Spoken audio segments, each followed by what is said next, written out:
Take a break from your busy schedule and join Harold Sala for Guidelines for Living.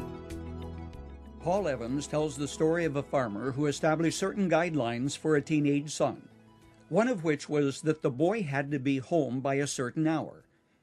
The lad had a hard time getting home by the deadline, though, and finally the father said, "Son, if you aren't home by 12 midnight, I'll lock the door and you can't sleep at home." Sure enough, on Saturday night, the hours began to fly by quickly as the boy was having fun with his friends. At 12 midnight, the father arose, looked down the road for his son. Then, with a sigh, he finally turned the lock on the front door and went to bed. He was still awake when he heard the son come home and try the door. The son had never seen it locked before. He rattled it, but the door wouldn't open. Finally, the boy went around to the barn and crawled up into the hayloft. But the dad couldn't sleep. He didn't like what he had done, but he felt like he had to deal with the issue. The boy, frustrated and perplexed, couldn't sleep either.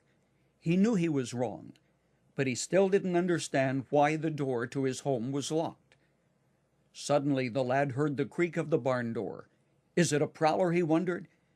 Then he heard the footsteps of his dad coming up the stairs to the loft as he said, "I told you, son, that you couldn't sleep at home if you didn't come home on time, and I had to do it to keep my word.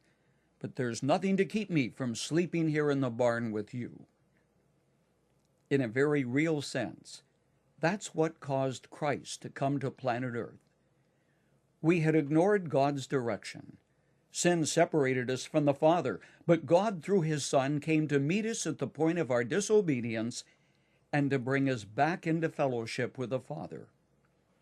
In his book, The Cross of Christ, John Stott says that there are 4 images or pictures represented by the cross, one of which he describes as reconciliation. The clearest picture of this is what happens in a home when a father and a son become bitter enemies because the son has rejected the father and everything he stands for. But eventually the two become reconciled because the Father has made forgiveness possible. Paul gives us this picture in his letter to the Romans. He begins by saying, God demonstrated His own love for us in this: while we were still sinners, Christ died for us. Having established the basis of forgiveness, which is the cross of Christ, Paul says, since we have now been justified by His blood, how much more shall we be saved from God's wrath through Him? For if, when we were God's enemies, we were reconciled to Him through the death of His Son, how much more, having been reconciled, shall we be saved through His life? Reconciliation is not simply a theological concept. It describes how you can be brought into the family of God. Have you received the gift of life which enables you to find God's forgiveness and to be reconciled to the Father? You can right now. Wherever you are, you can pray, Lord Jesus, I feel like the door of God's heaven has been locked for me, but you said you are the way, the truth, and the life, and I want you to forgive me and to bring me into fellowship with the Father. I want to go home. Then you will discover your life will take on a new dimension.